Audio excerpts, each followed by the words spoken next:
60,000 మందికి మీరు నిరుద్యోగం కల్పిస్తున్నారు. అతడు ఉద్యోగం కల్పించాడు, ఇతడు నిరుద్యోగం కల్పిస్తున్నాడు. 5,000 ఇచ్చారు, మీరు 10,000 ఇస్తా అని చెప్పేసి లాగేసుకుంటున్నాడు. 5,000 ఇచ్చాడు, 5,000 ఇచ్చి నోట్లో ముద్ద పెడుతుంటే 5,000 నీకు సరిపోవు, నేను 10,000 ఇస్తా అని చెప్పేసి గాలికి ఎగరేసుకొని తన్నినట్లు ఆకాశంలోకి గద్దెలకి ఎగిరిపోయినట్టు ఉంది మా యొక్క పరిస్థితి. చూసిన వాళ్ళంతా ఏమంటున్నారు, మీకు చాలా బాగా శాస్తి జరిగింది, గత ప్రభుత్వంలో అన్న 5,000 అన్న జీతం వచ్చేది, కానీ మీరు కావాలనే 10,000కు ఆశించి ఈ ప్రభుత్వాన్ని తెచ్చుకున్నారు. ఈ ప్రభుత్వం మీకు బాగా చేస్తుంది, తగిన శాస్తి చేసింది అని మేము ప్రజలతో కూడా బయట అనిపించుకుంటున్నాం. బయట పోతే మాకు మొఖాలు చెల్లట్లేదు. మీకు ఉద్యోగాలు లేవంటేనే ప్రతి ఒక్క అమ్మగారు అడుగుతారు, ప్రతి ఒక్క అయ్యగారు అడుగుతారు, ఏమైనా వాలంటరీవా నువ్వు, ఇంతకీ నీకు వాలంటరీకి ఉద్యోగం లేదంటనే, తీసేసినారంటనే అంటే మా తలకాయలు ఎక్కడ పెట్టుకోవాలి?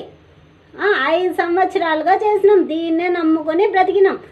ఒంటరి మహిళలు ఉన్నారు, వికలాంగులు ఉన్నారు, తర్వాత హ్యాండిక్యాప్స్ వికలాంగులు ఉన్నారు, తర్వాత యువతి యువకులు, ఎంతోమంది నిరుద్యోగ యువతి యువకులు, డిగ్రీ చదివినటువంటి యువతి యువకులు కూడా ఉన్నారు దీంట్లోన. అందరూ మీ యొక్క కూటమి ప్రభుత్వాన్ని నమ్ముకొని 10,000 ఇస్తారు అని నమ్మి ఆశించి ఓటేసిన వాళ్ళు ఉన్నారు. మా యొక్క ఓటుని దుర్వినియోగపరుచుకున్నామని మాకు మేమే తలదించుకునేలాగా మీరు ఈరోజు చేస్తున్నారు. ఎన్నికలకు ముందు ఒక మాట, ఎన్నికల తర్వాత ఒక మాట, ఏరు దాటాక ఎల్లన్న, ఏరు దాటాక పోర మల్లన్న అన్నట్టుంది మీ పని. మీకు జీవో లేదు అంటే ఇప్పటి వరకు మాకు CFMSID ద్వారానే మే వరకు మాకు జీతాలు చెల్లించారు కదా, అంటే జనవరి 2023లోనే రద్దయింటే మరి ఇంతవరకు జగనన్న ఇంటిలో నుంచి తీసిచ్చాడా మాకు సొమ్ముని? 5,000 ప్రతి వాలంటరీకి లేదు కదా, ప్రభుత్వ ధనాన్నే ఖర్చు పెట్టింటాడు కదా. అంటే ప్రభుత్వ ధనాన్ని ఖర్చు పెట్టాలి అంటే ప్రతి ఒక్కరి సైన్ కూడా ఉండాలి కదా, ప్రతి ఒక్కరి సైన్ చేస్తేనే కదా మాకు బిల్లుల్లో నుంచి అకౌంట్లోకి వచ్చి జీతాలు పడేది.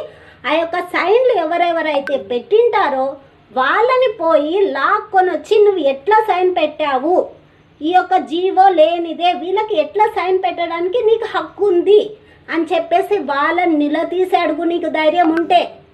అంతేగాని చిన్న వాళ్ళని అంటే డైరెక్ట్గా వాళ్ళని అడగకుండా కింద వచ్చి చైన్ని లాగితే ఎట్లా అవుతుంది చెప్పు? నీకు నువ్వు ఎట్లా